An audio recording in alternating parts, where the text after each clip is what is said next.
Hi again, everyone. Rick here. I just wanted to, before we get into today's topic of dreams, I wanted to thank everyone who listens to my channel, who makes these very good comments that reassure me that there are those of us out there who struggle and hunger and thirst for God's wisdom through the Holy Spirit, not man's wisdom disguised as God's wisdom. And when you walk in the Spirit, you can easily tell those who are relying on human wisdom, who are relying on worldly wisdom. Like I said in previous videos, they'll argue with you, they'll call you false teachers, they will say that you are stupid. I had one say that today. These are not people who act out in godliness in love. Paul told us in Corinthians chapter 13, 1 Corinthians, when he talked his famous discourse of love. You can have all the knowledge in the world, all the truth, but if you don't have love, it is worthless and meaningless.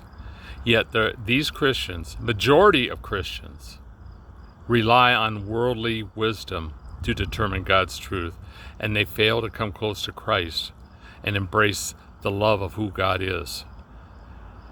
And there's nothing we could do about it. But I thank you so much for reassuring me that there are many of us out there who rely on the truth in the Spirit. So let's talk about dreams for a second. I had a commenter on a video ask me if I knew anything about dreams. How do we know they're from God or not? Well, I haven't been given a gift of interpreting dreams, but he has given me a realization of many of my dreams that may help you come to an understanding of yours. Now, as far as telling the difference, ask him. That's all you could do. Ask him, please show me which are from you and which are not. When you wake up in the morning from a dream and you're listening to the Holy Spirit, you will know if a dream is from him or not. I don't know how you'll know, you'll just know. You just have to ask him and press in close in prayer. However, one thing he has taught me in my dreams is that most all of my dreams are symbolic and metaphor. None of them have been literal. None of my dreams have been literal. He has given me revelation of some of these dreams, and I can assure you none of them were literal. Some of them surprised me. I took them as literal. Let me give you an example. Once I had a dream about my wife, and we were sitting there having lunch at a cafe on the pier on the ocean. A snake was trying to bite her, and I was fighting the snake to keep him away from her. And I threw the snake out into the ocean. And the snake was washed back in and jumped up and bit her on top of the head. A man was there with me, talking to me, rushed over with me, and we were looking at the bite on my wife's head. And he gave me an instruction.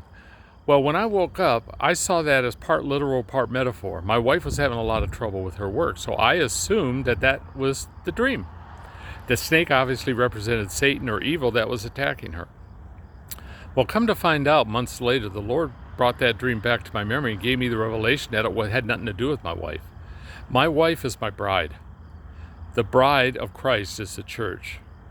Our church we were going through was having problems. The worldliness was creeping in, and God was showing me where that worldliness was creeping in because the snake bit her on top of the head. Who's the head of the worldly church? The pastor. There's the answer. So sometimes he reveals these things to you right away. Sometimes it takes months for him to reveal them to you. All you can do is ask him. But keep in mind, everything, or almost everything, is about your walk. Not about what's happening in the future or what other people are doing. It's about your personal walk and how that walk is progressing. Either the challenges you're facing or the strengths he's given you or the support he's given you. So that's the best I can do about that, guys. Until next time, God bless.